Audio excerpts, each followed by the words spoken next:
Assalamualaikum warahmatullahi wabarakatuh. Salam sejahtera untuk kita semua.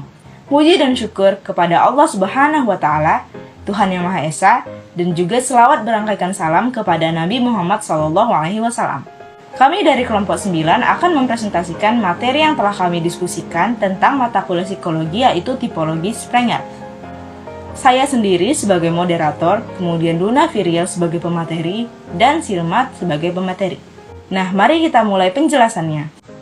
Biografi Edward Spenger. Edward Spenger adalah guru besar ilmu filsafat dan ilmu pendidikan di universitas-universitas seperti Leipzig, Berlin, dan Tübingen.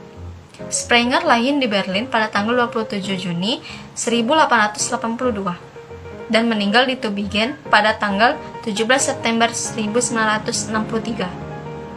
Beliau adalah seorang mahasiswa dari Wilhelm Diethelm dan juga seorang tokoh utama aliran psikologi yang berdasarkan pada ilmu pengetahuan kerohanian.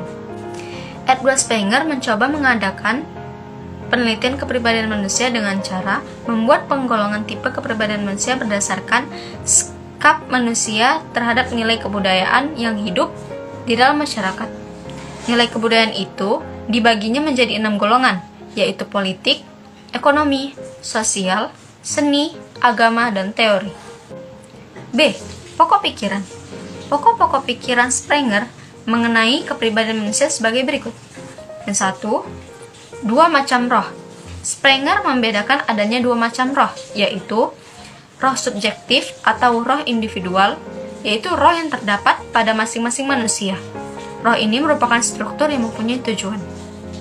Selanjutnya ada roh objektif atau roh supra-individual atau kebudayaan, yaitu roh seluruh umat manusia yang dalam konkretnya merupakan kebudayaan yang telah terjelma dan berkembang selama berabad-abad bersama-sama manusia-manusia individual. Yang kedua, hubungan antara roh subjektif dan roh objektif. Yang kedua, hubungan antara roh subjektif dan roh objektif. Roh subjektif dan roh objektif sangat berhubungan secara timbal balik. Roh subjektif yang mengandung nilai-nilai yang terdapat pada masing-masing individu dibentuk dan dipupuk dengan acuan roh objektif. Yang ketiga, lapangan-lapangan hidup. Spenger memandang kebudayaan sebagai sistem nilai-nilai karena kebudayaan adalah kumpulan nilai-nilai kebudayaan yang tersusun atau diatur menurut struktur tertentu. Kebudayaan sebagai sistem atau struktur nilai-nilai digolong-golongkan menjadi 6 lapangan nilai. Ke-6 lapangan ini dikelompokkan menjadi 2 kelompok, yaitu kelompok pertama, lapangan nilai yang bersangkutan dengan manusia sebagai individu, di antaranya manusia pengetahuan, manusia ekonomi, manusia kesenian, dan manusia keagamaan. Yang kedua, nilai yang bersangkutan dengan manusia sebagai anggota masyarakat. Ada manusia kemasyarakatan dan manusia politik. Sekian penjelasan dari saya, akan dilanjutkan oleh Zahratul Hubah. Arti tipologi Sprenger. Roh subjektif pada masing-masing individu terbentuk dan berkembang oleh pengaruh-pengaruh dasar, pendidikan, dan lingkungan, dengan berpedoman pada roh objektif sebagai cita-cita yang harus digapai.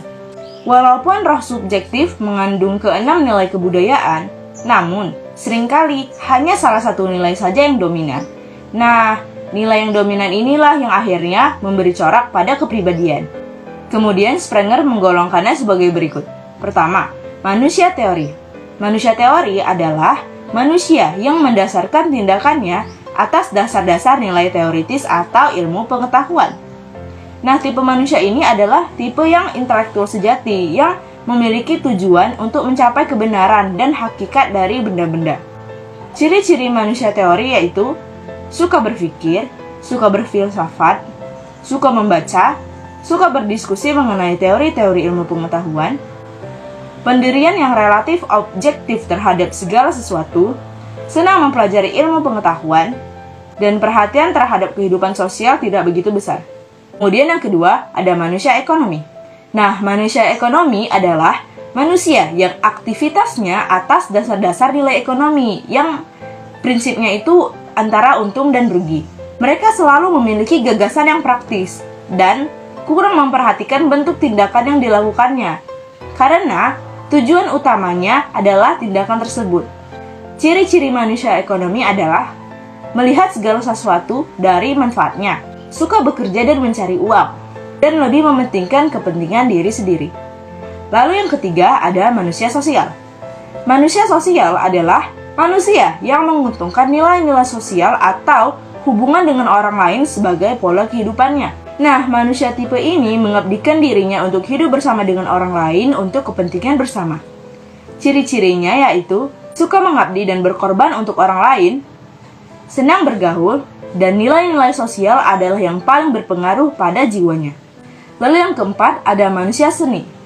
Manusia seni adalah manusia yang menjadikan nilai-nilai keindahan sebagai dasar dari pola hidupnya. Mereka menghayati setiap unsur kehidupannya dengan dua cara, yaitu impresiomatik yang pasif dan ekspresiomatik yang aktif.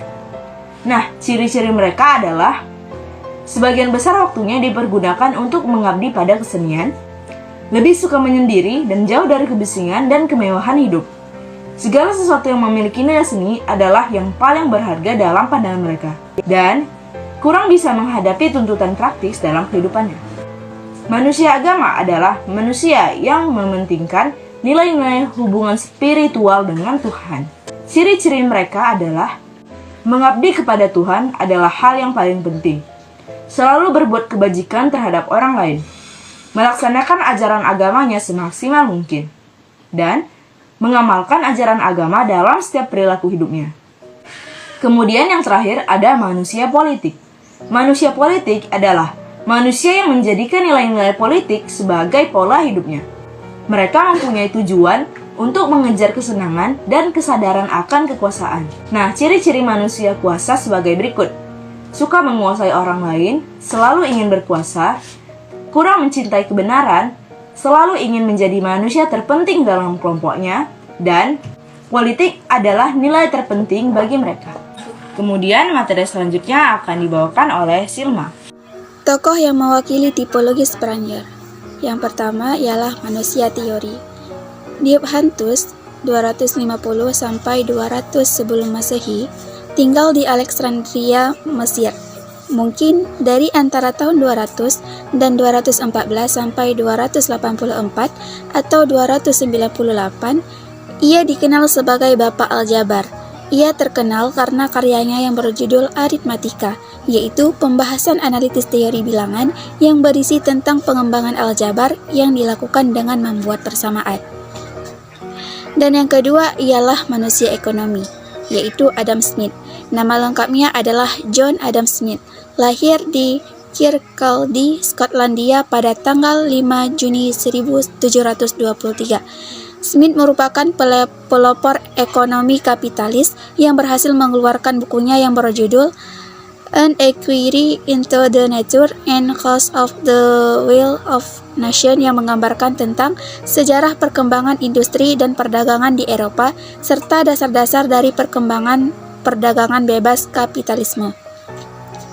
Dan yang ketiga ialah manusia sosial, Kurt Lewin, lahir di Moilno, Posen pada tanggal 9 September 1990 dan meninggal di Newtonville, Massachusetts, Amerika Serikat pada tanggal 12 Februari 1947. Ia dikenal sebagai pendiri psikologi sosial. Dan yang keempat ialah manusia seni, yaitu estetik. Basuki Abdullah lahir di desa Sriwidari, Surakarta, Jawa Tengah, 27 Januari 1915 dengan Indonesia yang masih berstatus Hindia Belanda. Basuki Abdullah dikenal sebagai pelukis aliran realisme dan naturalisme. Dan yang kelima ialah manusia agama. St. Augustine 354 sampai 430 berpendapat bahwa pada dasarnya manusia bersumber pada alam. Dalam diri manusia sudah terberi oleh alam dua dorongan, yaitu dorongan baik dan dorongan jahat. Dorongan jahat harus ditekan atau dilawan, sedangkan dorongan baik harus dirangsang agar tumbuh terus-menerus hingga tercapai kesempurnaan kepribadian. Dan yang keenam ialah manusia politik atau kuasa, yaitu Wu Zetian. Bernama asli Wu Zhao adalah satu-satunya kaisar wanita dalam sejarah Cina. Dia menjadi kaisar pada tahun 690 sampai 705 Masehi. Pada masa dinasti Tang, Wu Zetian lahir di Kabupaten Wenxi, Provinsi. Pada masa dinasti Tang, Wu Zetian lahir di Kabupaten Wenxi, Provinsi Shanyi pada tahun 624 Masehi dan berasal dari keluarga kaya. Dia adalah putri Wu Shihou, seorang kanselir dari dinasti Tang. Zetian memiliki paras yang sangat cantik sehingga menjadi pilihan Kaisar Taizong sebagai salah satu selirnya saat dia berusia 14 tahun. Taizong memanggilnya Meiniang yang berarti gadis cantik. Kesimpulan, Edward Springer menggolongkan tipe kepribadian manusia berdasarkan sikap manusia terhadap nilai kebudayaan yang hidup di dalam masyarakat. Nilai kebudayaan itu dibaginya menjadi 6 golongan, yaitu politik, ekonomi, sosial, seni, agama, dan teori. Dengan pokok-pokok pikiran berdasarkan 2 roh, yaitu roh individu dan roh supra-individual, yang masing-masing memiliki nilai tersendiri dan memiliki hubungan yang saling timbal balik. Setiap manusia pasti memiliki tipe kepribadian yang berbeda. Dengan kepribadian yang berbeda ini, maka ruang lingkup hidup setiap orang pun berbeda-beda. Meskipun para tokoh ternama dan berpengaruh terhadap dunia, pasti memiliki nilai-nilai, pandangan, dan ruang lingkup yang berbeda. Nah, sekianlah presentasi dari kelompok kami. Jika ada yang ingin bertanya, dipersilahkan menuliskan di kolom komentar.